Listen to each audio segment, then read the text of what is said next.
Hello my dear students, नमस्कार। मैं are के रुद्र। आज से हम लोग पढ़ने जा रहे हैं दीर्घ संधि। और इसके पहले मैंने आपको बताया था संधि के बारे में और संधि के भेद के बारे में कि संधि 3 प्रकार के होते हैं: स्वर संधि, व्यंजन संधि और विसर्ग संधि। फिर मैंने आपको बताया था कि स्वर संधि भी 5 प्रकार के होते हैं। उनमें पहला मैं आपको बताने जा रहा हूँ दीर्घ संधि, है ना। तो चलिए सबसे पहले हम लोग जान लेते हैं दीर्घ संधि किससे कहते हैं। जैसा कि आपको नाम से ही पता चल रहा है, दीर्घ का मतलब ही होता है लंबा या फिर बड़ा, जिसको कहते हैं ना दीर्घ, है ना। तो कहता है क्या, का जरा ध्यान, कहता है ह्रस्व स्वर, यानी जितने भी स्वर हैं तो ह्रस्व स्वर कौन कौन है, तो अ, हर्ष ई, हर्ष उ ह्रस्व स्वर है। या दीर्घ स्वर आ, दीर्घ ई, दीर्घ उ के आपस में मिलने से यदि स्वर वर्ण, है ना, यदि स्वर वर्ण यानी स्वर्ण या उसी जाति के दीर्घ स्वर आ, ई और उ, यानी आ, दीर्घ ई और दीर्घ उ की उत्पत्ति हो तो उसे हम दीर्घ संधि कहते हैं उसी जाति के। तो चलिए नीचे हम लोग एग्जाम्पल के माध्यम से समझते हैं। मैंने आपको बताया ना कि दीर्घ संधि क्या है, तो मैंने क्या बोला कि ह्रस्व स्वर हो या फिर दीर्घ स्वर हो।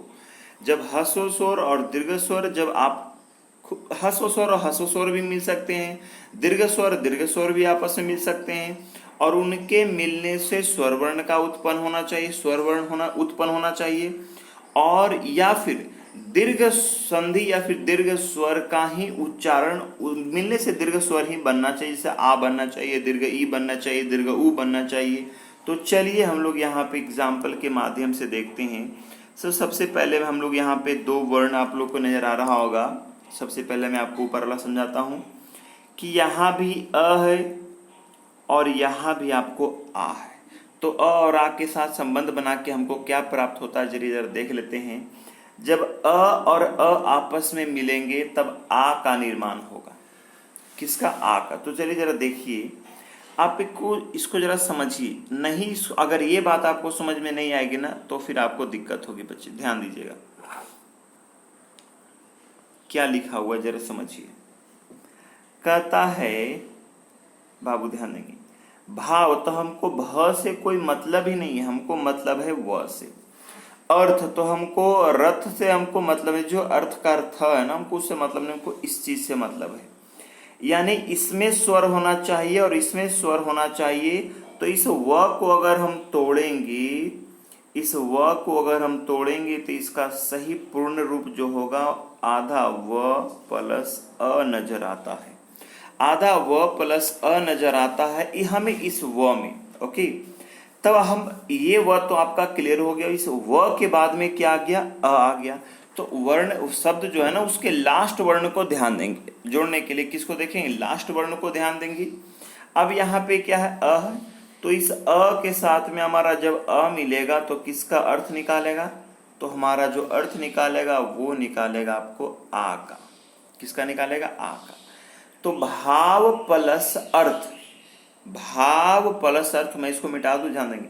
तो भाव प्लस अर्थ, तो ये व तो हटने वाला नहीं है। अब यहां से हमने अ को हटा दिया, यहां पर तो सिर्फ आधा व है। हमने इस अ को हटा दिया, इस अ को हटा दिया, इस दोनों अ को मिला करके हमने एक आ का निर्माण कर दिया। तब ये जो आ है वो कहाँ पे जाकर जुड़ेगा? तो व्यंजन में जाकर जुड़ जाएगा। तो आ हमारा स्वर है। तो जब आ का उच्चारण करते हैं तो अ, हर्ष ई, दीर्घ ई, इन तीनों से ज्यादा समय, जो अधिक समय लगता है वो दीर्घ संधि में, दीर्घ स्वर में लगता है। जैसे आ, दीर्घ ई, दीर्घ उ।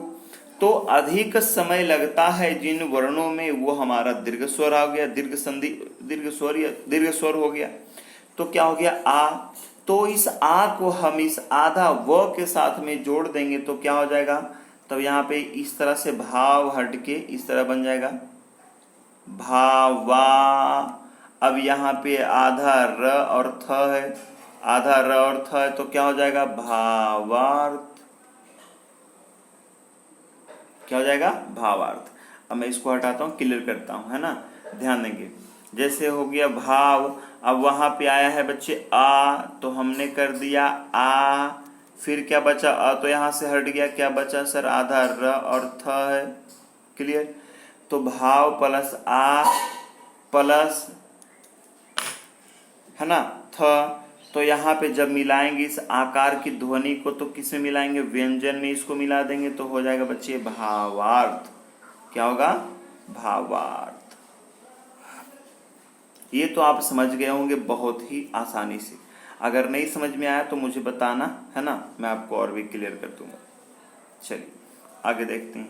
इसी तरह से मैं कुछ कुछ एग्जाम्पल्स आपको ध्यान में दिया हूं कि जब अ और अ मिलेगा तब आ का उच्चारण होगा, जब अ और आ मिलेगा तब भी आ बनेगा, है ना, और जब पहले आ हो बाद में अ है तब भी आ निकलेगा, और आ मिलेगा तब भी आ का उत्पत्ति होगा। तो प्रतीक्षा आ, देखिए यहाँ पर आ प्रतीक्षा आ, और यहाँ पे क्या आ लय, तो इन दोनों को मिला के क्या बन गया, ये वाला आ, तो प्रति प्लस आलय, प्रति प्लस लय बन गया।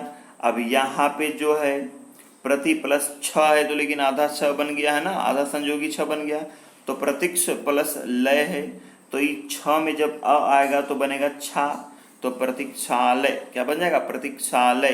परीक्षा प्लस अर्थी मिलकर क्या बनता है, परीक्षार्थी। पुस्तक में अ है और आलय में आ है, तो अ और आ मिलकर बनता है बच्चे आ का निर्माण, देखिए का, पुस्तकालय। तो इस तरह से हमारा स्वर संधि में अ का समस्या हम लोग ने समाप्त कर ली। अब उसी तरह से हम लोग आगे बढ़ते हैं दीर्घ संधि की ओर, और भी कौन, ई। हर्ष ई और दीर्घ ई से कैसे हम लोग दीर्घ ई का उत्पत्ति करते हैं। हर्ष ई, जहां पे दीर्घ आ गया तो निश्चित है कि वो दीर्घ का ही निर्माण करेगा। तो ह्रस्व स्वर और ह्रस्व स्वर मिलकर, अच्छा जैसे ही एक और एक है ना, एक और एक जोड़ने से क्या बनता है मुझे बताइए। एक बहुत नॉर्मल है, तो एक और एक जोड़ने से क्या बनता है, दो बनता है। एक और एक जोड़ने से क्या बनता है, दो, और एक और दो जोड़ने से क्या बनता है, तीन। यानी बढ़ ही रहा है, घट नहीं रहा, एक एक तो नहीं आ रहा ना, एक और एक जोड़ने से दो आ रहा है, एक और दो जोड़ने से तो तीन आ रहा है। तो इसी प्रकार से एक और एक जोड़ने से दो ही आएगा, यानी दीर्घ ही बनेगा। तो कवि में देखो हर्ष ई है और यहाँ भी हर्ष ई है, तो जब ऐसे रहेंगे हर्ष ई जब आपस में जुड़ रहे हैं तो आपको कविंद्र बन जाएगा। क्या बन जाएगा, कविंद्र। क्लियर हो रही बातें। चलिए इसी तरह से हर्ष ई दीर्घ ई मिलकर तब भी बनेगा दीर्घ ई प्लस हर्ष ई रहेगा तब भी आपका बनेगा दीर्घ ई, और दीर्घ ई प्लस दीर्घ ई रहेगा नदी प्लस ईस, तो बन गया नदीस।